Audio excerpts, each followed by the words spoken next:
Hello friends, good morning. നമ്മുടെ Kerala TV സീരിയലിലേക്ക് എല്ലാവർക്കും സ്വാഗതം. അങ്ങനെ അപർണ വന്ന് ജാനകിയെ പേടിപ്പിക്കുക. അത് കേട്ട് കഴിഞ്ഞപ്പം നീ ആരാ ഞങ്ങളോട് ആജ്ഞാപിക്കാനെന്ന് ജാനകി അപർണയോട് തിരിച്ചു ചോദിച്ചു. ആരുടെ ധൈര്യത്തിലാണ് നീ സംസാരിക്കുന്നത്? നിനക്ക് ഈ വീട്ടിലുള്ള സ്ഥാനം ഉറപ്പിക്കുന്നത് നിന്റെ ഭർത്താവാണെന്ന് നമ്മുടെ ജാനകി പറഞ്ഞു. അവൻ്റെ എന്തെങ്കിലും പിന്തുണ നിനക്കുണ്ടോ എന്ന് ചോദിച്ചു. ദേ, ഞാൻ ഈ വീട്ടിൽ ജീവിക്കുന്നതേ കരുത്തനായ എൻ്റെ ഭർത്താവിൻ്റെ തണലിലാണെന്നും പിന്നെ നിന്റെ ഭർത്താവ് അമല് പറയുന്നതേ അച്ഛൻ ഞങ്ങളുടെ പേരിൽ എഴുതി വെച്ചിരിക്കുന്ന സ്വത്ത് ഒരിക്കലും വേണ്ടെന്ന് വെക്കരുതെന്നാണെന്നും നമ്മുടെ ജാനകി പറയുമ്പോൾ എന്നും പറയുമ്പോൾ ഇങ്ങനെ തലയാട്ടിക്കൊണ്ട് നിൽക്കുക കേട്ടോ. അവർ വേണ്ടാത്ത സ്വത്തിന് കടിപിടി കൂടാൻ നിനക്ക് എന്താ അവകാശം ഉള്ളതെന്ന് ചോദിച്ചു ജാനകി. അപ്പോഴും അപർണ ചിരിച്ചോണ്ട് നിൽക്കുക. നിന്റെ സ്ഥാനത്ത് വന്ന് നിരഞ്ജനയാണ് പറഞ്ഞതെങ്കിൽ അതിനൊരു ന്യായം ഉണ്ടായിരുന്നു എന്ന് പറയുമ്പോൾ എന്നും പറഞ്ഞ അപർണ, നിനക്ക് കഴിയുന്നതേ മറ്റുള്ളവരുടെ മനസ്സിൽ വിഷം കയറ്റുക എന്നുള്ളതാ. അത് നീ ധാരാളം ചെയ്തോളാം പറഞ്ഞു. അപർണ അതിനും ചിരിക്കുക. ഇനി ഇതും പറഞ്ഞ് നീ എൻ്റെ മുന്നിൽ വന്ന നാവ് കൊണ്ടായിരിക്കില്ല ഞാൻ പ്രതികരിക്കുന്നത് കേട്ടോ എന്ന് പറയുമ്പം നീ എന്നെ എന്ത് ചെയ്യോടി? തല്ലുവോ? ഞാനേ നല്ലൊരു കുടുംബത്തിൽ പറഞ്ഞൊരു പെണ്ണാടി. നിലയും വിലയുള്ളവരായ എൻ്റെ മാതാപിതാക്കള് എൻ്റെ മുഖത്ത് നോക്കി തല്ലുവെന്ന് ഭീഷണിപ്പെടുത്താനേ എന്ത് യോഗ്യത നിനക്കുണ്ട് എന്ന് ജാനകിയോട് അപർണ തിരിച്ചു ചോദിക്കുക.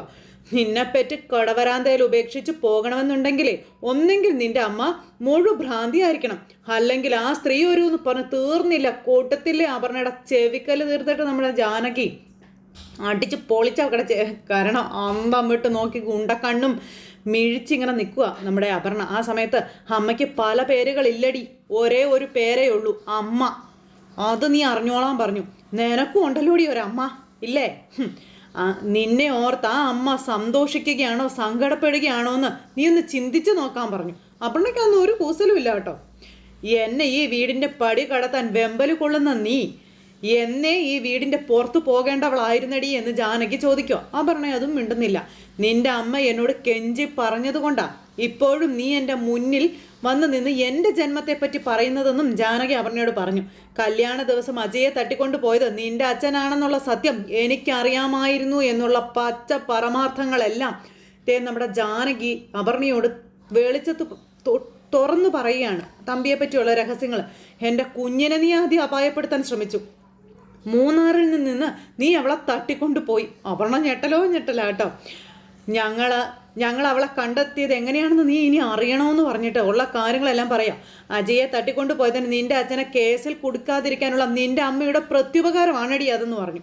അപർണ ഇതൊക്കെ കേട്ടോ അത്ഭുതപ്പെട്ട് നിൽക്കും കേട്ടോ. നീ ഈ വീട്ടിൽ അംഗചിത്രം ഉണ്ടാക്കുന്നത് ഞാൻ തന്ന ഔദാര്യത്തിലാണെന്ന് ആ സ്ത്രീക്ക് അറിയാവുന്ന കാര്യവും ജാനകി പറഞ്ഞു. അങ്ങനെ എല്ലാം പച്ചയ്ക്ക് തുറന്ന് പറയാം. ഞാൻ ജനിച്ചത് ഭ്രാന്തിയുടെയോ വഴിപഴിച്ച സ്ത്രീയുടെയോ വയറ്റിലാവാം. നീ ജനിച്ചത് നല്ലൊരു സ്ത്രീയുടെ വയറ്റില. എന്നിട്ടും ജന്മം കൊണ്ടല്ല കർമ്മം കൊണ്ട് വേണം നല്ലൊരു പെണ്ണാവാൻ. നിന്നെ കൊണ്ട് തന്നെ സാധിച്ചോന്ന് ചോദിച്ചു. പെറ്റ വയറിന് കുറ്റം പറയുമ്പോൾ നീ ഇതുകൂടി ഒന്ന് ഓർത്ത് വെച്ചോളണം. അതും പറഞ്ഞിട്ട് നമ്മുടെ ജാനകി അവിടെ നിന്ന് പോയി. ഇവക്കത് ഭയങ്കര പകയായി പോയി. കവളും തലോടി അവൾ അങ്ങനെ നിൽക്കുക. ഇതിന് ഞാൻ നിനക്ക് തരുവടിയെന്നും പറഞ്ഞു. അങ്ങനെ അത് കഴിഞ്ഞ് പിന്നെ കാണിക്കുന്ന അഭി കേട്ടോ. അഭി ഇങ്ങനെ അവിടെ ഇരുന്ന് കണക്കും കാര്യങ്ങളൊക്കെ നോക്കുക. തൊട്ടരികിൽ അമലിരിപ്പുണ്ട്. അപ്പോൾ അമലിനെ എല്ലാ കാര്യങ്ങളും ഉത്തരവാദിത്വങ്ങളും ഏൽപ്പിച്ചു കൊടുക്കുകയാണ് അഭി. അപ്പോൾ നീ എല്ലാം അവൻ്റെ തലയിലേക്ക് ഭാരമാക്കി വെച്ചു കൊടുക്കുകയാണ്. അതിനു വേണ്ടിയാണ് കമ്പനിയുടെ തലപ്പത്ത് നിന്നെ നിയോഗിച്ചതെന്ന് സൂര്യ ചോദിക്കും കേട്ടോ. ഇപ്പം അച്ഛൻ എൻ്റെ തലയിൽ എടുത്തു വെച്ച് ആ ഭാരം തന്നെ ചുമക്കാൻ പറ്റാത്ത ഒരു അവസ്ഥയിലാണ് ഞാൻ പോകുന്നതെന്ന് അഭി അന്നേരം സൂര്യയോട് പറഞ്ഞു. ഇതൊക്കെ കേട്ട് അമലൊന്നും മിണ്ടാതെ അങ്ങനെ ഇരിക്കും കേട്ടോ. എനിക്കിവിടെയുള്ള ജീവിതം അത് മടുപ്പായി തുടങ്ങി അച്ഛാ. ഞങ്ങൾ ഇവിടുന്ന് പോകാതിരിക്കുന്നത് ആ ഭാരം ശിരസിലിരിക്കുന്നത് കൊണ്ട് മാത്രമാണെന്നും അഭി ഇങ്ങനെ പറയുവാണ്. അല്ലായിരുന്നെങ്കിൽ ഏതെങ്കിലും നാട്ടിൽ പോയി ഞങ്ങൾ ജീവിച്ചേനേന്നൊക്കെ അഭി ഇങ്ങനെ പറയുമ്പോൾ സൂര്യ ഇങ്ങനെ തളർന്നിരിക്കും അവിടെ. അപ്പോൾ സൂര്യ എന്നും പറഞ്ഞിട്ട് അമ്മയുടെ നീട്ടിയൊരു വിളി. അപ്പോൾ മുത്തശ്ശിയും അപർണയും അതുപോലെ അജയും കൂടെ അങ്ങോട്ടേക്ക് വരുക. നിന്റെ തീരുമാനത്തിൽ എന്തെങ്കിലും മാറ്റം ഉണ്ടോ എന്ന് ഇവർക്ക് അറിയണമെന്നും പറഞ്ഞു. അപ്പോൾ എന്ത് തീരുമാനത്തിൻ്റെ കാര്യം അമ്മ ചോദിച്ചതെന്ന് സൂര്യ ചോദിക്കുമ്പോൾ നീ എന്താ കണ്ണടച്ച് ഇരുട്ടാക്കുകയാണെന്ന് ചോദിച്ചു അമ്മ. എടാ, എല്ലാവരും നീ കാണിച്ച വിവരക്കേട് ക്ഷമിച്ചു എന്നാണോ കരുതി വെച്ചിരിക്കുന്നതെന്ന് ചോദിച്ചു. ഇനി ഇവർക്ക് കാത്തിരിക്കാനൊന്നും വയ്യ. അതുകൊണ്ട് ഇതിനൊരു തീരുമാനം ഉണ്ടാക്കാൻ പറഞ്ഞു അമ്മ മകനോട്. അടിയും മേടിച്ച് നാണം കെട്ട് വന്ന് ഇങ്ങനെ നിൽക്കുകയല്ലേ അപർണ. മൂന്നാറിലെ എസ്റ്റേറ്റിൻ്റെ കാര്യത്തിൽ ഇന്ന് രണ്ടിലൊന്നും അറിയണം എന്ന് പറയുമ്പോൾ ഒരു ചിരിയും ചിരിച്ച് ഓഹോ അപ്പോൾ ഇതിനായിരുന്നല്ലേ പുറത്തു പോയി കൂടി ആലോചിച്ച് 3 പേരും കൂടി ഇങ്ങോട്ടേക്ക് വന്നതെന്ന് സൂര്യ അന്നേരം ചോദിച്ചു കേട്ടോ. അപ്പോൾ ഇവരിങ്ങനെ ആ ഒരു കാര്യം പറയുമ്പോഴും എല്ലാവരും ഭയങ്കര ഇതിലിരിക്കും. ഒരു കാര്യം ചെയ്യാം, ആ എസ്റ്റേറ്റിനെ പറ്റി നിങ്ങളാരും അറിഞ്ഞില്ല എന്ന് കരുതുക. അപ്പോൾ നിങ്ങളെങ്ങനെ ചോദിക്കും? കുടുംബത്തിന് വേണ്ടി ഒരു ഇതും ചെയ്യാതെ ആ ഒരു സ്വത്ത് ചുമ്മാ ദാനം ചെയ്തവർക്ക് അച്ഛൻ നൽകിയൊരു വലിയൊരു ഇതല്ലേ ഇത്. കഠിനാധ്വാനം ചെയ്തവരോട് ഞാനൊന്ന് ചോദിക്കട്ടെ, മറ്റുള്ളവർക്ക് വേണ്ടി ജീവിച്ചു എന്ന് പറയുന്നവർക്ക് ഇത്രയും വിലപിടിപ്പുള്ള സ്വത്ത് എങ്ങനെ കൈയടക്കി വെക്കാൻ മനസ്സ് വരുമെന്ന് അപർണ ചോദിക്കോ? അഭി അതിനൊന്നും മിണ്ടാതിരിക്കോ? ജാനകിക്ക് കലി വരുന്നുണ്ട്, ദേഷ്യം വന്ന് നിൽക്കുവാണ്. മറ്റു മക്കൾക്ക് അച്ഛൻ വില കൽപ്പിക്കുന്നില്ലെങ്കിലും ഇതൊക്കെ സ്വന്തമാക്കി വെക്കുന്നവർക്ക് അല്പം ഉളുപ്പെങ്കിലും വേണ്ടേ എന്ന് അപർണ ചോദിക്കാം. അപ്പൊ അഭിയാണ് കുത്തുന്നത് മൊത്തം. നീ പറഞ്ഞത് പരമസത്യം മോളെ. പ്രഭാവതിയോടും അവളുടെ മക്കളോടും അച്ഛനെ കൊണ്ട് ആധാരം തിരിച്ചെഴുതിപ്പിക്കാമെന്ന് അഭി വാക്കുകൊടുത്തു എന്നുള്ളതല്ലാതെ എന്തെങ്കിലും നീക്കുപോക്ക് ഇതുവരെയായിട്ട് ഉണ്ടായിട്ടുണ്ടോ എന്ന് മുത്തശ്ശി ചോദിക്കുക. മുത്തശ്ശി ഇങ്ങനെ പറഞ്ഞു കൊടുത്തുകൊണ്ടിരിക്കുക. എൻ്റെ അച്ഛൻ ഇടയ്ക്കിടയ്ക്ക് ഒരു പഴഞ്ചൊല്ലൊക്കെ പറയാറുണ്ട്, ആറിയ കഞ്ഞി പഴങ്കഞ്ഞിയെന്ന്. ഇതും അങ്ങനെയൊക്കെ തന്നെ തീരുമെന്ന് ആരും കരുതണ്ടെന്ന് പറഞ്ഞപ്പം അതേടി ഇതിപ്പോൾ പഴങ്കഞ്ഞി ആയി കഴിഞ്ഞു. ഇനി ആ പഴങ്കഞ്ഞിയിലെ കുറച്ച് തൈരും അച്ചാറും ഒക്കെ ചേർത്ത് നന്നായിട്ട് ഇളക്കി എടുത്ത് കുടിക്കാൻ തന്നെ അഭിയേട്ടൻ പോകുന്നതെന്ന് നമ്മുടെ അമൽ പറയാം. അത് ആർക്കും പങ്കുവെച്ച് കൊടുക്കാൻ ഉദ്ദേശിക്കുന്നില്ല എന്ന് പറയുമ്പം അമൽ വേണ്ട എന്നും പറഞ്ഞുകൊണ്ട് അച്ഛൻ അമലിനെ തടഞ്ഞു. അപ്പോഴേക്കും അപർണ പിന്നെ എന്നും പറഞ്ഞുകൊണ്ട് ഇങ്ങനെ അവിടെ നിൽക്കുവാണ്. അമലിനെ ഇവളെ കാണുന്ന പോലും കലിയാണ്. അതുപോലെ അമൽ പറയുകയും ചെയ്തു. ജാനകി ഇവളെ തുറിച്ച് നോക്കി ഇങ്ങനെ നിൽക്കുക. ആ സമയത്ത് അജയ്ക്ക് ഭയങ്കര കലിപ്പ്. അല്ല ചാ, നിൽക്കുന്ന നിപ്പ് കണ്ടില്ലേ? എനിക്ക് മനസ്സിലാകാത്തത് കൊണ്ട് ചോദിക്കാം, അച്ഛന് മുന്നിൽ ഇങ്ങനെ ഡയലോഗ് അടിക്കാൻ നിനക്ക് ഈ വിഷയത്തിൽ എന്ത് അധികാരം ഉള്ളത് എന്ന് അമൽ ചോദിക്കുമ്പോൾ ഒരു ചിരിയ. ദേ, നീ ഇവിടെ നിൽക്കുന്നത് എൻ്റെ ഭാര്യയായിട്ടാ, എനിക്ക് വേണ്ടതേ നിനക്കും വേണ്ടു എന്ന് പറഞ്ഞപ്പോൾ ഞാൻ സംസാരിക്കുന്നത് നീ ഒരു മണ്ടനായി പോയതുകൊണ്ടാണെന്ന് അപർണ അമലിനോട് അന്നേരം പറയാം. ഭർത്താവ് മണ്ടനായി പോയി കഴിഞ്ഞിട്ടുണ്ടെങ്കിലേ ഭാര്യയല്ലേ കുടുംബം നോക്കേണ്ടതെന്ന് ചോദിച്ചു. കുടുംബം? ഏത് കുടുംബം അടി നിനക്കുള്ളതെന്ന് ചോദിച്ചപ്പം എന്നെ കൊണ്ടൊന്നും പറഞ്ഞുകൊണ്ട് ഇങ്ങനെ അമലിനോട് അമറിനെ ദേഷ്യപ്പെടാൻ നോക്കിയപ്പോൾ നിങ്ങളുടെ ഏറ്റുമുട്ടൽ ഇവിടെ വെച്ച് വേണ്ട എന്ന് അജയ് അമൽ ആ ഒരു ഇത് പറയാം. നിന്റെ ഓരോ കോമഡി കേട്ട് ചിരിക്കാൻ ഇവിടെ ഇപ്പോൾ ആരും ഇല്ല എന്നും പറഞ്ഞു. അപ്പോൾ അത് കേട്ടപ്പോൾ അമലൊന്നും മിണ്ടാതെ ഇങ്ങനെ നിൽക്കുവാണ്. ഏതായാലും അജയ്ക്ക് ചേർന്ന പെണ്ണ് തന്നെയായിരുന്നു അപർണ. അത് ജാനകി കാരണം അത് വഴി തിരിച്ച് പാവം നിരഞ്ജനയുടെ തലയിലേക്ക് ചെന്ന് കയറി. അപർണ പറഞ്ഞതുപോലെ ഇക്കാര്യത്തിൽ ഞങ്ങൾ പിന്നോട്ട് പോയെന്നേ അച്ഛൻ ധരിച്ചു വെക്കുന്നുണ്ടെങ്കിൽ അത് തെറ്റാണെന്ന് അജയ് ഇങ്ങനെ അച്ഛനോട് പറയാം. ഇത് കേട്ട് അച്ഛൻ ഇങ്ങനെ ഒരു ഇതുമില്ലാതിരിക്കും. ഞങ്ങൾക്ക് തന്ന വാക്കു പാലിക്കാനും അഭിയേട്ടനെ ഇതുവരെ കഴിഞ്ഞിട്ടില്ല എന്നും അജയ് ഇങ്ങനെ പറയണു. എല്ലാം കൂടി കൂട്ടി വായിക്കുമ്പോഴേ ഇതൊരു ഒത്തുകളിയായിട്ട് തന്നെ എനിക്ക് തോന്നണതെന്നൊക്കെ അജയ് പറഞ്ഞപ്പോൾ അജയ് അങ്ങനെയൊന്നും പറയരുത് എന്ന് ജാനകി അന്നേരം അവിടെ നിന്നിങ്ങനെ പറഞ്ഞു. അഭിയേട്ടൻ അങ്ങനെ ഒരാളല്ല എന്ന് ഞാൻ നിങ്ങളോട് പറഞ്ഞാൽ നിങ്ങൾ പരിഹസിക്കുമെന്നുള്ളത് എനിക്ക് നന്നായിട്ട് തന്നെ അറിയാം.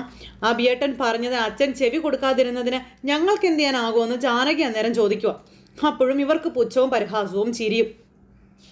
ഇഷ്ടദാനമാണ് അച്ഛൻ ചെയ്തതെങ്കിൽ നിങ്ങൾക്ക് ഈ വിഷയം സംസാരിക്കാനുള്ള സമയം പോലും അഭിയേട്ടൻ തരുമായിരുന്നില്ല, അങ്ങനൊരു സാഹചര്യം ഉണ്ടാകുമായിരുന്നില്ല എന്നും പക്ഷേ അതിനു മുൻപേ അഭിയേട്ടൻ ഇത് എഴുതി തരുമായിരുന്നു എന്നൊക്കെ പറഞ്ഞിട്ട് അച്ഛൻ അത് കേൾക്കുന്നില്ല ഈ പറയുന്നതെന്ന് അഭി അന്നേരം ചോദിക്കാം. ഇതിൽ കൂടുതൽ അച്ഛൻ എങ്ങനെ എന്നെ അപഹാസനാക്കാൻ പറ്റും എന്ന് സൂര്യ ചോദിക്കും കേട്ടോ. ഞാൻ ഇതുവരെ ജീവിച്ചതിന് അച്ഛൻ ഒരു വിലയും എനിക്ക് തരുന്നില്ലെന്നല്ലേ ഇതിൻ്റെ കൊണ്ട് ഞാൻ മനസ്സിലാക്കേണ്ടത്. അപ്പോൾ ഇവരുടെയൊക്കെ മുന്നിൽ ഞാൻ അപഹാസ്യനാകണമല്ലേ എന്ന് സൂര്യ അന്നേരം അഭിയോട് ചോദിക്കുക. അച്ഛനും മോനും അങ്ങോട്ടും ഇങ്ങോട്ടും ഈ ഒരു കാര്യം പറഞ്ഞുകൊണ്ടിരിക്കുന്നു. എന്തൊക്കെയാടാ ഇവരെന്നെ പറ്റി പറഞ്ഞുകൊണ്ടിരിക്കുന്നത്, നീ ഇതൊക്കെ കേൾക്കുന്നില്ലെന്ന് ചോദിച്ചു. ഇവരുടെയൊക്കെ മുന്നിൽ ഞാൻ തോറ്റ് തലകുനിച്ച് നിൽക്കുന്നത് നിനക്ക് കാണണമല്ലേ എന്ന് അഭിയോട് അച്ഛൻ ചോദിക്കുക. ചെകുത്താനും കടലിനും നടുവിലായിട്ട് അഭി ഇങ്ങനെ നിൽക്കുക. അച്ഛൻ തോറ്റുപോയി എന്ന് നിനക്ക് പറയിപ്പിക്കണമല്ലേ? അത് വേണോ? അത് അങ്ങനെയെങ്കിൽ ഞാനത് ചെയ്യാം. ഒരു കാര്യം ചെയ്യാം, ഞാൻ പറയുന്നത് പോലെ നിങ്ങൾക്ക് ചെയ്യാൻ കഴിയുമെങ്കിൽ മാത്രം ഞാൻ ഈ ആധാരം റദ്ദ് ചെയ്യാമെന്ന് പറഞ്ഞു. അപ്പോൾ ഇവർക്ക് എല്ലാവർക്കും ചിരി, എല്ലാവരും ഇങ്ങനെ ചിരിച്ചുകൊണ്ട് ഇങ്ങനെ നിൽക്കുക. ജാനകി അന്നേരം ഇങ്ങനെ അന്തം വിട്ട് നോക്കുക കേട്ടോ. അഭിയും ആകെ വല്ലാതെയായി. കാരണം അച്ഛൻ്റെ ഡിമാൻഡ് എന്താകുമെന്ന് അറിയില്ലല്ലോ. അപ്പോഴേക്കും തുള്ളിച്ചാടി മുത്തശ്ശി അങ്ങോട്ടേക്ക് അങ്ങ് കയറിപ്പോയി. പുറകെ അവരും പോയി. അവരൊക്കെ അങ്ങ് കയറിപ്പോയി കഴിഞ്ഞപ്പോൾ പിന്നെ കാണിക്കുന്നത് പ്രഭയാണ്. പ്രഭയുടെ അടുത്തേക്കാണ് പോയത് ഇവറ്റകളെല്ലാം കൂടി.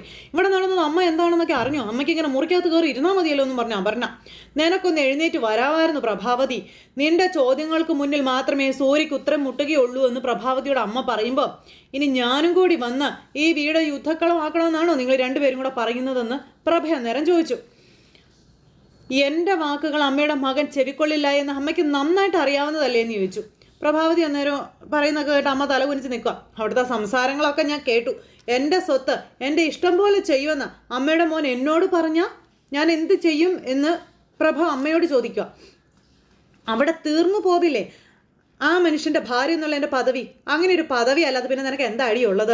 ഭർത്താവോ മക്കള് എന്നിങ്ങനെ കുറേ ബന്ധങ്ങളുടെ പേര് പറഞ്ഞിട്ട് വല്ല കാര്യമുണ്ടോ എന്ന് ചോദിച്ചു. നിൽക്കുന്ന സ്ഥാനത്ത് നിന്നത് നേടിയെടുക്കുമ്പോഴേ അതിന് വിലയുണ്ടാവുകയുള്ളൂ. നിനക്കതിന് കഴിയാതെ പോയി എന്നൊക്കെ പറഞ്ഞ് അമ്മ എരിവ് കയറ്റി കൊടുക്കുക. ചെടിക്ക് വളം വെക്കുന്നതേ കള പറിച്ചിട്ടാവണം, അല്ലെങ്കിൽ കള കയറി അങ്ങ് വളരും, അതാ സംഭവിക്കുന്നതെന്ന് പറഞ്ഞ് അമ്മ ഇങ്ങനെ വേഷം കുത്തിവെച്ച് കൊടുക്കും. അതുപോലെ അപർണയും. എന്തായാലും ഈ ഇങ്ങനെ ആ ഒരു കാര്യങ്ങൾ സംസാരിച്ച കൂട്ടത്തിൽ ഈ ജാനകിയുടെ കാര്യങ്ങൾ വരെ എടുത്തിടുകയാണ് അപർണ. ജാനകി ഇവിടെ അധികാരങ്ങൾ പറയാൻ തുടങ്ങി, അതുവരെ എത്തിച്ചു കാര്യങ്ങൾ. അവള് എന്നെ തല്ലാൻ എന്ത് അധികാരം അവൾക്കുള്ളതെന്നൊക്കെ അപർണ ചോദിക്കാം. ജാനകി നിന്നെ തല്ലിയെന്നോ? എപ്പോ? അതിനെപ്പറ്റി പറഞ്ഞാൽ തന്നെ അവളോട് ചോദിക്കാൻ ധൈര്യമുള്ള ആരെങ്കിലും ഈ വീട്ടിലുണ്ടോ എന്ന് അപർണ ചോദിക്കാം. എൻ്റെ ചെകിട്ടത്തല്ലേ അവൾ അടിച്ചതെന്നൊക്കെ ചോദിച്ചപ്പോൾ എല്ലാം കൈക്കലാക്കിയതിൻ്റെ ഹുങ്ക അവൾക്കെന്ന് മുത്തശ്ശി.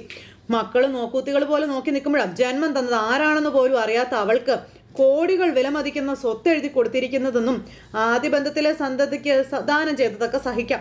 എന്തിനാ ജാനകിക്കും കൂടെ അവകാശം അതിൽ വെച്ചു കൊടുത്തു എന്ന് ചോദിച്ചു. ഭാര്യ ദുർബലയും അബലയുമായാൽ എന്തും ചെയ്യാമല്ലോ അല്ലേ? അപ്പോൾ അതൊക്കെ കേട്ടപ്പോൾ പ്രഭയ്ക്ക് കൊള്ളും. അതുകൊണ്ട് കൊള്ളിക്കാനാണ് ചേച്ചിയുടെ പരിശ്രമമേ. ചേച്ചി കൊള്ളിച്ചുകൊണ്ടേ ഇരിക്കുക. അഭിയുടെ അമ്മ മരിച്ചുപോയെന്നാണ് കേൾക്കുന്നത്. അല്ലായിരുന്നെങ്കിൽ അച്ഛന് കഴിയാത്തതേ മകൻ ചെയ്തേനെ എന്ന കാര്യങ്ങളെല്ലാം ഈ അപർണ പറയുക. അപ്പം അങ്ങനെ ഈ ഒരു കാര്യങ്ങളെല്ലാം അങ്ങോട്ടും ഇങ്ങോട്ടും പറഞ്ഞ് പ്രഭാവതിയുടെ മനസ്സിൽ ഒരു ഇതായിട്ട് ഇങ്ങനെ പറഞ്ഞു കൊടുത്തോണ്ടിരിക്കുക. അമ്മ എന്നുള്ള സ്ഥാനത്ത് വെച്ച് സ്വന്തം മക്കൾക്ക് തണൽ കൊടുക്കാൻ പറ്റാത്ത അമ്മ എങ്ങനെ മരുമകൾക്ക് തുണയാകും അല്ലേ എന്നൊക്കെ ചോദിച്ചു. പ്രഭയ്ക്ക് അതെല്ലാം കേൾക്കുമ്പോൾ ദേഷ്യം വരുമല്ലോ. അതുകൊണ്ട് എന്തായാലും ഇനി അവകാശം ചോദിക്കുന്നവരെ അടിച്ചമർത്താനായിരിക്കും ഇനി സൂര്യ ശ്രമിക്കുക. അത് തന്നെയാണ് സൂര്യ ചെയ്യാനും പോകുന്നത്. അതിനവൻ ചെയ്യാൻ പോകുന്നതേ അളകാപുരി അഭിക്കും ജാനകിക്കും എഴുതി കൊടുക്കുകയാകുമെന്നും പറഞ്ഞു. ഇതൊക്കെ കേട്ട് കണ്ണും വീഴ്ചിങ്ങനെ പ്രഭാവതി നിൽക്കുക. നീ നോക്കിക്കോ, നീയും മക്കളും കറിവേപ്പില്ല, നിനക്കതിന് കൂട്ടു നിൽക്കേണ്ടി വരും പ്രഭാവതി, നീ അനുഭവിക്കാൻ പോകുന്നതേ ഉള്ളൂ പ്രഭാവതി എന്നും പറഞ്ഞുകൊണ്ട് അവിടുന്ന് ഒരു പോക്കും അങ്ങ് പോയി ചേച്ചി. അങ്ങനെ മുത്തശ്ശി മോളും കൂടെ അങ്ങ് പോയി കഴിഞ്ഞപ്പോൾ പിന്നെ കാണിക്കുന്നത് പ്രഭാവതി ടെൻഷൻ അടിച്ച് നിൽക്കുന്നത്. ആ സമയത്ത് നമ്മുടെ സൂര്യ ഇങ്ങനെ ആകെ അങ്കലാപ്പായിട്ട് അങ്ങോട്ടും ഇങ്ങോട്ടും നടക്കുന്നു. ഈ സമയത്ത് നമ്മുടെ ജാനകി അങ്ങോട്ടേക്ക് വന്നു. അവൻ എടുത്താൽ പൊങ്ങാത്ത ഭാരമാണ് അവൻ്റെ തലയിൽ എടുത്തു വെച്ച് കൊടുത്തത്, എനിക്കറിയാം മോളെ എന്നൊക്കെ പറഞ്ഞ് വെള്ളം കൊണ്ടേ കൊടുത്ത് ജാനകിയോട് അച്ഛൻ പറയുവാണ്. അപ്പോൾ അത് അവൻ പറയാതെ തന്നെ കാര്യങ്ങളൊക്കെ എനിക്കറിയാം, പക്ഷേ എനിക്കത് ചെയ്യാതിരിക്കാൻ പറ്റത്തില്ല മോളെ എന്നുള്ള കാര്യം അച്ഛൻ പറയുവാണ്. ഇപ്പം ഈ വീട് നിയന്ത്രിക്കുന്നത് ഞാനല്ല എന്ന് എനിക്ക് വ്യക്തമായിട്ട് അറിയാമെന്നും വിശ്വനാഥൻ്റെ കൈപ്പിടിയിൽ അമർന്നുകൊണ്ടിരിക്കുകയാണ് അളകാപുരിയെന്നും എനിക്കറിയാമെന്ന് പറഞ്ഞു. അപ്പോൾ എനിക്ക് പറ്റിപ്പോയ വലിയൊരു തെറ്റ് തന്നെയാണ് അപർണയെ അജയ്ക്ക് വേണ്ടി ആലോചിച്ചതെന്ന കാര്യം ജാനകിയും ഏറ്റു പറയുന്നു അച്ഛനോട്. ഒരു പക്ഷേ അജയുമായുള്ള അവളുടെ വിവാഹം നടന്നിരുന്നെങ്കിൽ അപർണയിൽ നിന്നും ഇത്രയും തിരിച്ചടികൾ ഉണ്ടാകുമായിരുന്നില്ല എന്ന് നമ്മുടെ ജാനകി അന്നേരം പറഞ്ഞു കേട്ടോ. അജയ് കാണിച്ച ധൈര്യമില്ലായ്മയാണ് എല്ലാത്തിനും കാരണമായതെന്നൊക്കെ ഇങ്ങനെ അന്നേരം പറഞ്ഞു ജാനകി. എന്നെയും അഭിയേട്ടനെയും ഇതിൽ പെടുത്തിക്കളഞ്ഞത് അജയ് ആണെന്നും എന്നിട്ടിപ്പോൾ അവൻ അപർണയുടെ പക്ഷം പിടിച്ചിരിക്കുകയാണെന്നൊക്കെ കാര്യവും ഇങ്ങനെ പറഞ്ഞു കേട്ടോ. അജയ്ക്ക് അഭിയേട്ടന് നന്നായിട്ട് അറിയാവുന്നതാണ്, അച്ഛൻ എന്ത് തന്നാലും അഭിയേട്ടൻ അത് സ്വന്തമാക്കി വെക്കില്ല എന്ന് അറിഞ്ഞുകൊണ്ട് തന്നെയാണ് ഇപ്പോൾ ആ പാവം മനുഷ്യനെ അജയ് ആക്രമിച്ചുകൊണ്ടിരിക്കുന്നതെന്ന് പറയുമ്പോൾ എല്ലാം എനിക്കറിയാം മോളെ, എല്ലാം എനിക്കറിയാം. നിനക്കും കുഞ്ഞിനും ഒരു കരുതലായി തന്നെയാണ് ഞാൻ ആ എസ്റ്റേറ്റ് വാങ്ങിയതും നിങ്ങളുടെ രണ്ടുപേരുടെയും പേരിൽ എഴുതിയതുമെന്നുള്ള കാര്യം അച്ഛൻ മകളോട് തുറന്ന് സംസാരിക്കുന്നു സൂര്യ. അഭി അത് സഹോദരങ്ങൾക്ക് വീതിച്ചു കൊടുക്കുമെന്ന് എനിക്ക് നന്നായിട്ട് തന്നെ അറിയാം. അതുകൊണ്ടാണ് ഞാൻ നിന്നെയും കൂടി അതിൽ അവകാശമാക്കിയത്. അപ്പോൾ ആ ഒരു എസ്റ്റേറ്റിനെ പറ്റിയുള്ള മറിഞ്ഞു കിടക്കുന്ന രഹസ്യം അതെന്താണെന്ന് ജാനകിയോട് അച്ഛൻ സൂര്യ തന്നെ വെളിപ്പെടുത്തുന്നു. അങ്ങനെ അച്ഛനും മോളും കൂടെ സംസാരിച്ചുകൊണ്ടിരിക്കുകയാണ്. പക്ഷേ ഇപ്പോഴും എൻ്റെ കണക്കുകൂട്ടലുകൾ തെറ്റിപ്പോയെന്നൊക്കെ പറഞ്ഞ് ഇങ്ങനെ പറയുന്നു. കുടുംബത്തിലൊരു ഷെയർ വെപ്പ് ഒരിക്കലും ഈ ഒരു സാഹചര്യത്തിൽ നടക്കാൻ പോകുന്നില്ലെന്നും നാളെ ഈ അച്ഛൻ എന്തെങ്കിലും പറ്റിപ്പോയി കഴിഞ്ഞിട്ടുണ്ടെങ്കിൽ കയ്യിലൊന്നുമില്ലാതെ നിങ്ങൾ വെറും കൈയോടെ ഒരു പെൺകുട്ടിയുമായി പടിയിറങ്ങേണ്ടി വരുമെന്നും പറഞ്ഞ് ഇവർ സംസാരിച്ചുകൊണ്ട് നിൽക്കുന്നിടത്തേക്ക് ദേ വരുന്നു പ്രഭാവതി. കൂടെ അമ്മയും ഉണ്ട്, നമ്മുടെ പിശാച് മരുമകളും ഉണ്ട്. അപ്പോൾ നിങ്ങൾ നിങ്ങളുടെ തീരുമാനത്തിൽ ഇപ്പോഴും ഉറച്ചു നിൽക്കാമെന്ന് ചോദിച്ചു. എങ്കിൽ എനിക്കുണ്ടൊരു തീരുമാനമെന്ന് പറഞ്ഞു പ്രഭാവതി ഒന്ന് സൂര്യയോട്. എന്താ അത് സൂര്യ ചോദിച്ചപ്പോൾ അതൊരു വെല്ലുവിളി പോലെ വിളിച്ചു കൂവാൻ ഞാൻ ആഗ്രഹിക്കുന്നില്ല എന്ന് പ്രഭാവതി പറയാം. നീ എന്തിനാ പ്രഭയെ മക്കളുടെ പിടിവാശിക്കൊപ്പം നിൽക്കുന്നതെന്ന് ചോദിച്ചു. എനിക്ക് എൻ്റെ മക്കളുടെ കാര്യം ഓർത്തല്ലേ പറ്റൂ, അവരെ ഞാൻ മറന്നു പോയതാ എനിക്ക് പറ്റിയ തെറ്റെന്ന് പ്രഭാവതി പറയുന്നു. നമ്മൾ സൂര്യ അന്നേരം ഒന്ന് ചിരിച്ചു. പുള്ളിക്കാരിയാണെ തീ പാറുവാണ് അവിടെ നിന്ന്. അതുകൊണ്ട് നിങ്ങളുടെ സ്വന്തം ഇഷ്ടപ്രകാരം എഴുതിയ പ്രമാണം എത്രയും പെട്ടെന്ന് നിങ്ങൾ റദ്ദ് ചെയ്യണമെന്നും പറഞ്ഞുകൊണ്ട് പ്രഭാവതി ഇങ്ങനെ പറയാം. അപ്പോൾ അപർണ നിന്ന് ചിരിക്കുക കേട്ടോ. അങ്ങനെ അത് പറഞ്ഞപ്പോൾ സൂര്യ ഒന്നും മൈൻഡ് ചെയ്യുന്നില്ല. നിങ്ങളിപ്പോൾ അതിന് സമ്മതം പറയണമെന്ന് പറഞ്ഞു. മക്കളുടെ മുന്നിൽ നിനക്ക് ഞാൻ തോറ്റു തരണമല്ലേ എന്ന് സൂര്യ ചോദിച്ചു. അപ്പം നിങ്ങൾ തോക്കണ്ട, ജയിച്ച് തന്നെ നിങ്ങൾ നിന്നോളാൻ പറഞ്ഞു. ഇനി ഞാനെടുത്ത തീരുമാനം അത് ഞാൻ പറയാം. പ്രമാണം റദ്ദു പതിപ്പിക്കാൻ നിങ്ങൾ തയ്യാറല്ല എന്നുണ്ടെങ്കിൽ എനിക്ക് കോടതിയിലേക്ക് പോകേണ്ടി വരുമെന്ന് പറഞ്ഞു. അപ്പോൾ അച്ഛനൊന്ന് ചിരിച്ചു.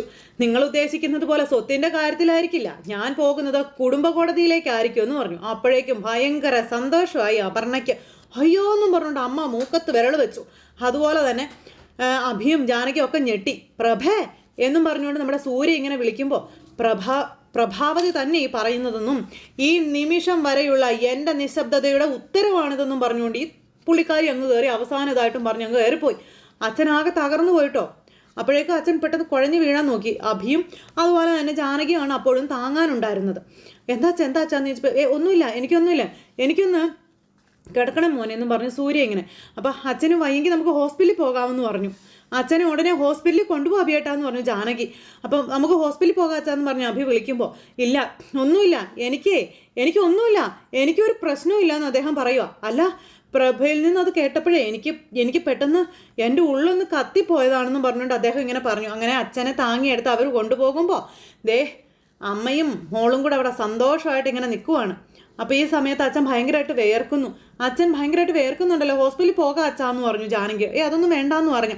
അച്ഛൻ എതിർത്തൊന്നും പറയരുത്, നമുക്ക് ഹോസ്പിറ്റലിൽ പോയിട്ട് വരാം, വാ അച്ഛാ, നന്നായിട്ട് വേർക്കുന്നുണ്ട് അച്ഛാന്ന് പറഞ്ഞു. അപ്പോഴേക്കും നമ്മുടെ അച്ഛൻ്റെ മനസ്സിലെ വിങ്ങലുകൾ മുഴുവൻ അവിടെ ഇരുന്ന് മക്കളുടെ മുന്നിൽ തുറന്ന് സംസാരിക്കുക. ഇത് ഹൃദയവേദനയാണ് മോളെ, അതുകൊണ്ടാണ് ഞാനിങ്ങനെ വേർക്കുന്നത് എന്ന് അച്ഛൻ ഇങ്ങനെ മക്കളോട് പറയണു. ഇവർക്ക് എന്തെങ്കിലും പറയാനുണ്ടോ? ഇവർക്കൊന്നും പറയാനില്ല. പ്രഭ എൻ്റെ മുഖത്ത് നോക്കി പറഞ്ഞപ്പോൾ എനിക്ക് തകർച്ചയുണ്ടായത്. ഇത്രയും നാൾ അവളെ വാക്കുകൊണ്ടോ നോക്കുകൊണ്ടോ നോവിക്കാതെ പരിഭവിക്കാതെ ഞാൻ അവളെ നോക്കിയത്, അവളുടെ കൂടെ ജീവിച്ചത്. പക്ഷെ അവൾക്ക് എങ്ങനെ മനസ്സ് തോന്നി എന്നോടിത് പറയാൻ എന്നൊക്കെ ഇങ്ങനെ ചോദിക്കുമ്പോൾ അച്ഛനിപ്പോൾ ഇങ്ങനെ ഒരു തീരുമാനം എടുത്തില്ലായിരുന്നെങ്കിൽ ഇങ്ങനെയൊന്നും സംഭവിക്കില്ലായിരുന്നു എന്ന് നമ്മുടെ അഭി പറഞ്ഞു. എന്തുകൊണ്ട് ഞാനത് പറഞ്ഞില്ലായിരുന്നു? നിനക്കും മറ്റുള്ളവർക്കും എല്ലാം എന്നോട് ചോദിക്കാം. പക്ഷേ എനിക്ക് എൻ്റേതായ കാരണങ്ങളുണ്ട്. മക്കൾ തന്നോളം വളർന്നു കഴിഞ്ഞാൽ അച്ഛൻ ആ കുടുംബത്തിൽ ശബ്ദമില്ലാതാകും. പിന്നീട് മക്കളുടെ ശരികളാകും അമ്മയുടേതും. അപ്പോൾ അച്ഛൻ വെറും ഒരു കറിവേപ്പില ആകുമെന്നൊക്കെ പറഞ്ഞുകൊണ്ട് സൂര്യ അവിടെ ഇങ്ങനെ മനസ്സ് തുറന്ന് സംസാരിക്കുക.